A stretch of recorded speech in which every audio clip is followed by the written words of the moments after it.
नमस्कार, kitchen with प्रणितामध्ये आज आपण बनवणार आहोत ताज्या मेथीचे खुसखुशीत आणि हेल्दी क्रॅकर्स, जे चहासोबत आणि स्नॅक्स म्हणून खूप छान लागतात. चला तर मग लगेच रेसिपीला सुरुवात करूया.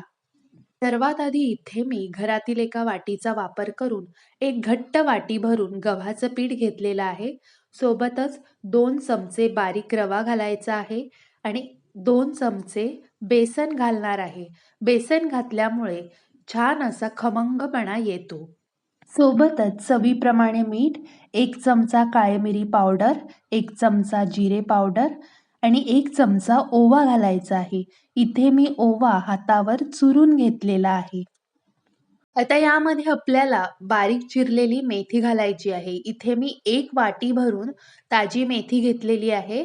आता हे सर्व जिन्नस व्यवस्थित मिसळून घ्यायचे आहेत.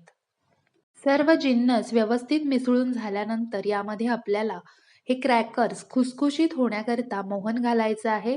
आपण इथे 1 वाटी गव्हाचं पीठ घेतलेलं आहे, त्याकरिता 1 चमचा साजूक तूप घेतलेलं आहे. आता हे मोहन पिठाच्या प्रत्येक कणाला लागलं गेलं पाहिजे.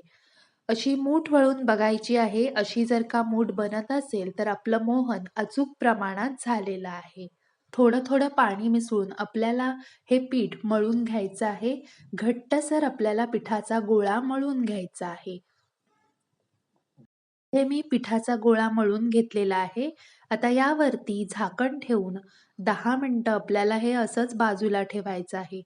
म्हणजे यामध्ये आपण जो रवा घातलेला आहे, तो छान फुलून येईल. आता 10 मिनिटानंतर झाकण काढून बघूया आणि पुन्हा एकदा आपण हे पीठ चांगलं असं मळून घेणार आहोत. इथे मी पिठाचे 2 गोळे बनवून घेतलेले आहेत. आता इथे मी एक लाटी घेतलेली आहे आणि दुसरी आपल्याला झाकून ठेवायची आहे, जेणेकरून कोरडी होणार नाही. आता आपल्याला हे लाटून घ्यायचं आहे. जर का लाटताना मिश्रण पोळीपाटाला चिकटत असेल, तर थोडंसं पोळीपाटाला तेल लावून घ्या किंवा लाटताना गव्हाच्या पिठाचा वापर केला तरी देखील चालेल. शक्य होईल तितकं आपल्याला पातळ लाटून घ्यायचं आहे. आता इथे मी स्क्वेअर शेप देणार आहे. त्याकरिता इथे मी कातणी घेतलेली आहे. सुरी घेतलीत तरी देखील चालेल. इथे आपण चौकोनी आकाराचे क्रॅकर्स बनवून घेणार आहोत. तुम्हाला जर का गोलाकार पुरीसारखे क्रॅकर्स बनवायचे असतील तरी देखील तुम्ही बनवून घेऊ शकता. आता हे क्रॅकर्स आपल्याला सोडावून घ्यायचे आहेत आणि ह्यावर आपल्याला काटा चमचाने छिद्र पाडून घ्यायचे आहेत, जेणेकरून आपण ज्यावेळेस हे क्रॅकर्स तळणार आहोत तेलामध्ये, त्यावेळेस ते फुगू नये याकरिता आपल्याला काट्या चमच्याने छिद्र पाडून घ्यायचे आहेत. दोन्ही बाजूने आपण हे छिद्र पाडून घेणार आहोत. इथे मी सर्व क्रॅकर्स बनवून घेतलेले आहेत. आता तेल सुद्धा छान गरम झालेलं आहे. आता आपण तेलामध्ये हे क्रॅकर्स तळून घेणार आहोत. दोन्ही बाजूने उलट-सुलट करून छान असे हे क्रॅकर्स आपण तळून घेणार आहोत. गॅसची आच इथे मी लहान ठेवलेली आहे. दोन्ही बाजूने हलकासा रंग बदलेपर्यंत हे क्रॅकर्स आपण तळून घेणार आहोत.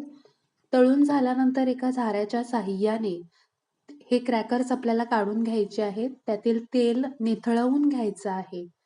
अशा प्रकारे आपल्याला सर्व क्रॅकर्स तळून घ्यायचे आहेत. आता दुसरी बॅच मी तळून घेणार आहे. हे क्रॅकर्स खायला सुद्धा खूप छान लागतात. टी टाईम स्नॅक्स असेल किंवा मग लहान मुलांना छोट्या भुकेसाठी हे हेल्दी क्रॅकर्स तुम्ही बनवून पहा. इथे मी सर्व क्रॅकर्स तळून घेतलेले आहेत. आपले खुसखुशीत ताज्या मेथीचे हेल्दी क्रॅकर्स बनवून तयार आहेत. तुम्हाला माझी आजची रेसिपी कशी वाटली, आवडली असेल तर प्लीज एक लाईक करा. किचन विथ प्रणिताला सबस्क्राईब करा. चला तर मग पुन्हा भेटूया अशाच नवीन रेसिपीसोबत. धन्यवाद.